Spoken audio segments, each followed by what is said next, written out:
Hey, good afternoon. I hope you're having a great day. I'm sitting here in Miami Beach, Florida, where I came for the wedding of my nephew, which is taking place tonight. Tomorrow I come back to Boston. And I was thinking about the remarkable gratitude we have and debt to the Almighty. You know, when I watch my nephew, whose name is Moshe, he's named after my grandfather, who sat in prison under Stalinist Russia for teaching in the underground yeshiva. And then, after he was let out of Russia, ran away from the Nazis, where my mother was born in Tashkent. They went to Paris, where he died when he was 33. My mother grew up an orphan.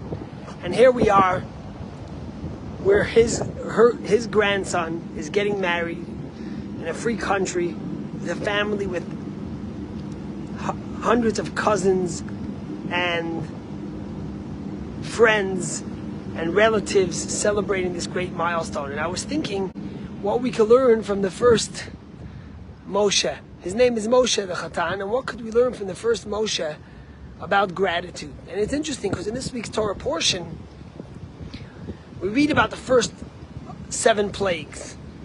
And God tells Moses and Aaron to go and instruct Pharaoh what to do, and if not, there will be plagues.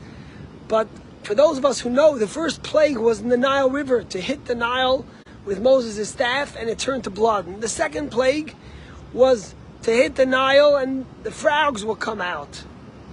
And ironically, those plagues were not done by Moses, only by Aaron. All the later plagues were done by Moses, but the first were not done by Moses, they were done by Aaron.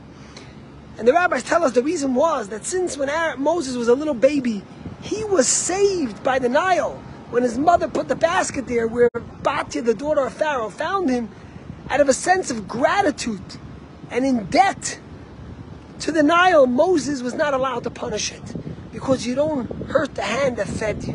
But of course, the million-dollar question is, the Nile has no feelings. And also, of course, the Nile didn't do anything to save Moses. It just happened to be that naturally things float on the Nile. So why did Moses reward the Nile by not doing it? Why did God instruct Aaron to do it as opposed to Moses? And the answer the rabbis give us is because God wanted to teach the Jewish people a message for eternity. Our name is Yehudi. Yehudi means gratitude. We have to thank Hashem. We have to thank those things that save us.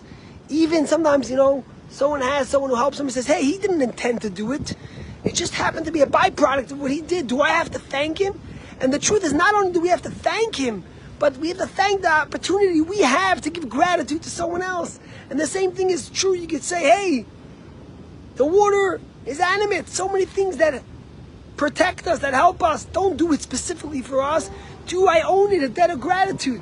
And the answer is, of course, because the value of gratitude that we have, when we thank the things we have. Imagine if there's a desk of a president, it's worth extra because the president used it, but yet that desk is inanimate. It doesn't have any life to it. But the answer is because the fact that it was used to help you gives that significance and gives you the opportunity to give it gratitude. So we're sitting here in Miami. Many of our children are here, not all, ladies sitting in Tzfas. My parents are healthy. Their grandson is getting married. A miracle of survival, of perseverance, are overcoming. And we give gratitude to the Almighty because we know that everything in life is a lesson. And everything that happens to us, there's a hand that orchestrates it. And sometimes you think it's insignificant, it wasn't done for you. But the truth is that the greatest thing we could do is to have gratitude for those things that help us. Because that is an opportunity we have to show humility and gratitude and to be thankful for all the blessings in our life. God bless you. Have a good day.